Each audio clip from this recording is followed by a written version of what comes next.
안녕하세요. 저는 결혼한 지 이제 3년 된 30대 여성입니다.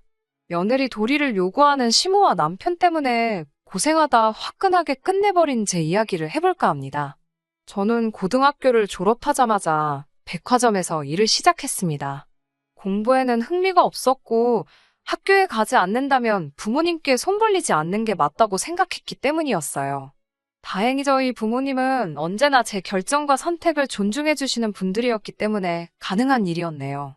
판매업은 제 적성에 잘 맞았고 지금까지 올해의 직원으로 3번이나 뽑혔습니다. 백화점과 집만 반복하는 제 일상을 외롭게 본 친구 한 명이 지금의 남편을 저에게 소개해 주었습니다. 저는 가벼운 마음으로 나간 소개팅 자리였지만 저보다 7살이나 많은 남편은 진지하게 결혼 상대를 찾고 있었다고 해요. 사실 저는 연애를 한 번도 해본 적이 없었기 때문에 적극적인 남편의 구애에 어떻게 밀고 당기기를 해야 할지조차 몰랐습니다. 그저 저를 많이 사랑해주는 남편이 고맙고 좋아서 저도 결혼을 결심하게 되었어요. 남편에게는 4살 터울의 형이 있어요. 그 형도 이미 결혼을 했고 아이도 있습니다. 문제는 큰형님하고 시모의 사이가 좋지 않아요. 그렇다 보니 시모는 새로 보는 둘째 며느리인 저에게 기대가 아주 컸던 것 같습니다. 저에게 첫째, 걔는 며느리 도리 같은 건 모른다면서 넌 다르지 않냐고 은근히 저를 압박하더라고요. 하루는 결혼식을 올리고 얼마 지나지 않아 시모에게 전화가 왔습니다. 시모는 저에게 신혼여행 갔다 온 지가 언젠데 왜 아직도 집들이 한다는 이야기가 없냐고 묻더라고요. 시댁 식구들 다 불러서 식사 한번 대접하라고 하시더라고요.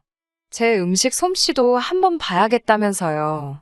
저는 고등학교 졸업 이후로 계속 일을 했기 때문에 요리에는 전혀 재주가 없었거든요. 결국 친정 어머니의 도움을 받아 20명 가까운 사람들을 데리고 집들이를 치를 수 있었습니다. 하지만 이건 하나의 예일 뿐이고 그 외에도 사사건건 시모가 며느리 도리를 운운하여 저를 곤란하게 만든 경우가 많았습니다. 결혼 후 처음에는 일주일에 한 번씩 전화를 드렸는데요. 저도 살가운 성격이 아니고 친정에도 그보다 더 전화를 안 하는데도 시댁엔 나름 노력한 거였어요. 하지만 시모는 저에게 전화를 자주 하지 않는다며 늘 불만 섞인 목소리를 내시더라고요. 통화 내용도 늘 남편 뭐 해먹었냐, 집안일은 똑바로 했냐, 외간 남자랑 말 섞지 마라 등 말도 안 되는 잔소리뿐이었고요.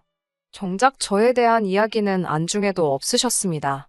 그렇다 보니 저도 점점 전화가 하기 싫어졌고 그러다 보니 전화하는 주기도 더 길어지게 되었고요. 그러면 또 그걸 가지고 딸 같은 며느리를 보고 싶었는데 제가 곁을 안 준다거나 며느리가 아니라 상전이라며 친척들에게 제 흉을 보시더라고요. 한마디로 아주 저를 나쁜 사람으로 만들어 놓는 거죠. 보다 못한 친척들이 저를 훈계하러 전화를 해오기도 하고 또 어떤 친척들은 슬쩍슬쩍 시모가 어떻게 제 욕을 했는지 전해주기도 했어요. 또 한 번은 결혼하고 2년쯤 지났을 때 시모가 서울에 올 일이 있다며 갑자기 저희 집에 오신 적이 있었습니다. 그 전에도 그렇게 갑자기 오시는 경우가 몇 번 있었기에 크게 놀라지는 않았어요. 늘 하던 대로 식사 준비를 하고 식사하시라 하니 대뜸 어디 며느리가 차려주는 생일상 받아보자 하는 겁니다.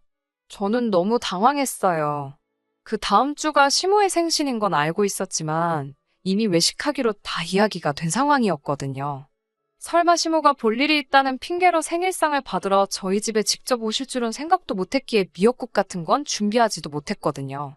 시모는 크게 실망한 듯이 너는 며느리라는 애가 그렇게 칠칠치 못하냐고 눈치가 그렇게 없어서 어떻게 어른들한테 예쁨을 받겠냐는 등의 억지를 부리셨어요.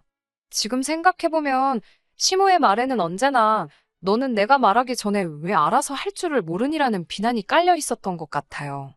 사실 시모는 머리에 필터가 없는 사람 같았어요.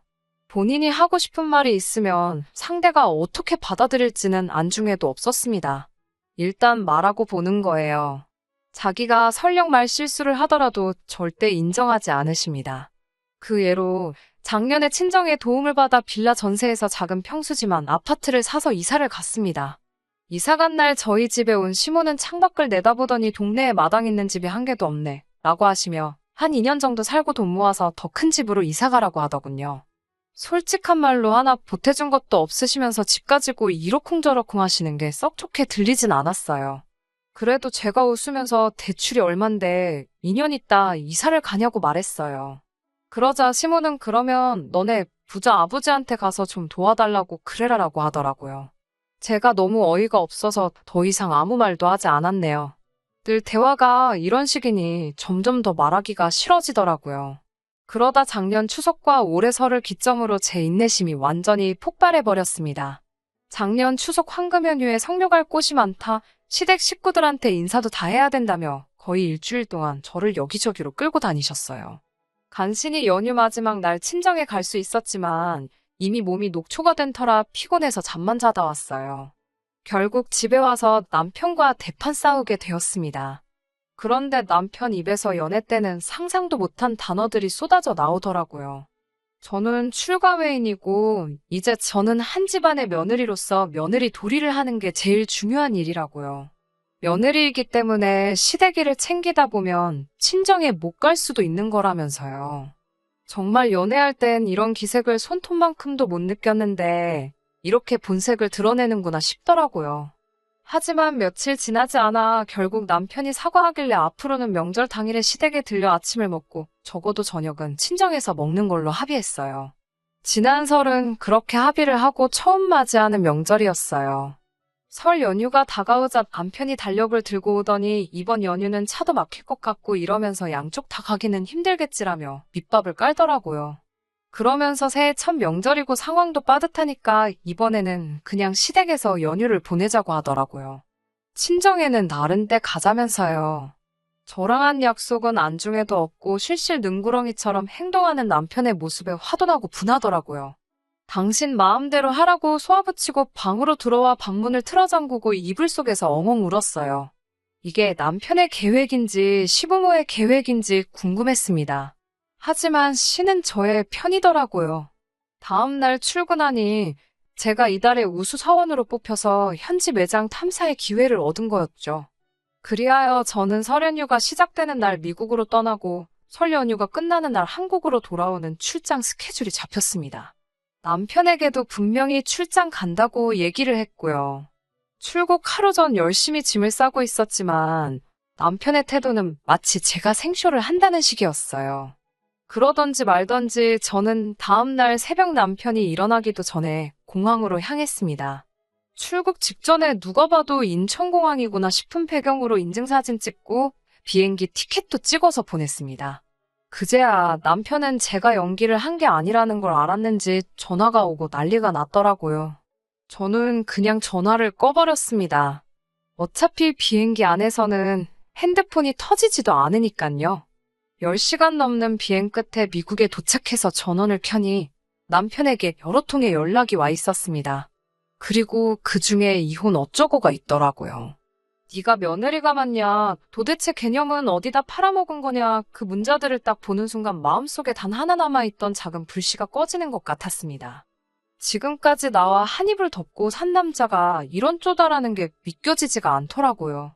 출장에서 돌아오자마자 바로 친정 부모님이 계신 집으로 갔습니다. 그리고는 친정 부모님께 그동안 어떻게 살았는지 눈물 한 바가지를 쏟으며 털어놓았습니다. 사실 제가 다 적지는 못했지만 정말 많은 일들이 있었거든요. 친정 부모님은 한참 동안 제 이야기를 들으시면서 속상함에 눈물을 흘리셨어요. 그러시면서 앞으로 더 볼 것도 없으니 이혼하라고 하시더라고요. 그러면서 부모 마음 아플까봐 행복한 척, 괜찮은 척하고 참고 사는 것이 더 큰 부류라고 하셨습니다. 제 결정을 예전처럼 또 지지해 주셨어요. 친정 부모님께서 남편에게 전화를 하셨어요. 이혼하라고 말하시려고요. 그런데 전화를 받은 남편이 제 걱정을 하는 게 아니라 제가 친정에 있다는 사실에 황당해 했나 봐요. 게다가 막상 장인 장모까지 나서서 이혼하라고 하니 본인 남편은 억울해 죽으려고 하더라고요. 지금 잘못은 며느리 도리 못한 제가 했는데 왜 자기가 욕을 먹냐고 하더라고요. 그런데 막상 제가 이혼하자고 달라들자 오히려 이 인간이 억울해 죽으려고 하더라고요. 잘못은 제가 했는데 적반하장으로 이혼하자고 한다고요. 그러면서 선심 쓴다는 듯이 다음 명절 때부터는 친정에 보내줄 테니 적당히 하고 집에 들어오라고 하더라고요. 남편의 기고만장한 자세에 더 이상 이렇게 살 수는 없다는 생각이 들더라고요. 그래서 그 길로 일단 집으로 들어갔습니다. 집에 돌아온 저를 보고 남편은 더 기고만장을 했어요. 남편은 아내 노릇은 좀 못해도 내가 이해할 수 있으니까 며느리 돌이나 좀 똑바로 해라라며 명절날 시댁 가서 시부모님한테 아양도 좀 떨고 일도 좀 하고 그런 게 다 며느리 돌이 아니겠냐 하더라고요. 어디서 개가 짖나라는 마음으로 한 귀로 듣고 흘렸습니다. 그리고 다음 날부터 조용히 이혼 준비를 시작했어요. 친구 소개로 무료 법률 상담을 받은 뒤 서류 준비부터 시작했어요. 결혼한 시간이 길지 않았기에 재산 분할 자체는 어려울 게 없었고요. 그렇게 완벽하게 서류 준비를 한 뒤 싱크대 위에 사인까지 해서 올려놨습니다. 그걸 발견한 남편 얼굴이 점점 하얘지더니 나중엔 거의 파랗게 질리더라고요. 제가 며느리 도리가 뭔지도 모르겠고 더 어떻게 잘할 수 있는지도 모르겠다고 했어요. 아이도 없는데 망설일 이유 없으니 이쯤에서 각자 갈 길 가자고요. 그러자 남편은 화를 내며 제 마음을 돌리려고 하더라고요. 하지만 사람은 죽어서도 변하기 어렵고 재활용도 안 되는 것이니 저는 과감하게 처분하기로 마음먹었습니다. 그제서야 상황을 전달받은 시부모님한테 번갈아가며 전화가 오더라고요. 이제 명절 때는 꼭 친정에 보내줄 테니 너도 그쯤 했으면 그만하라고요. 그래서 저도 이번엔 참지 않고 시모에게 어머님이야 적당히 좀 하시라고 한마디 사붙였습니다. 어머님 아들은 뭐 사위 노릇 똑바로 한 줄 아냐고요. 그리고 어머님도 저한테 언제 시어머니 돌이 제대로 하신 적 있냐고 따져 물었어요. 아들 부부 이사 가는데 돈 1,000만 원도 못 보태주시면서 뭘 그렇게 며느리 도리를 찾으시냐고 우리 각자 자기 할 도리나 똑바로 하고 살자고 했네요. 시모가 어버버하는 소리가 전화기 너머로 들리는데 어찌나 속이 시원하던지요. 결국 저는 자유의 몸이 되었고 남편은 다시 시부모 집으로 들어갔다고 해요. 아마 시중들 여자가 필요해서라도 시모나 남편은 또 그네들이 말하는 며느리 돌이 해줄 수 있는 식모 같은 여자를 찾아 헤매겠지만요. 저는 이제 제 인생을 즐기고 저희 부모님과 행복하게 살려고 합니다.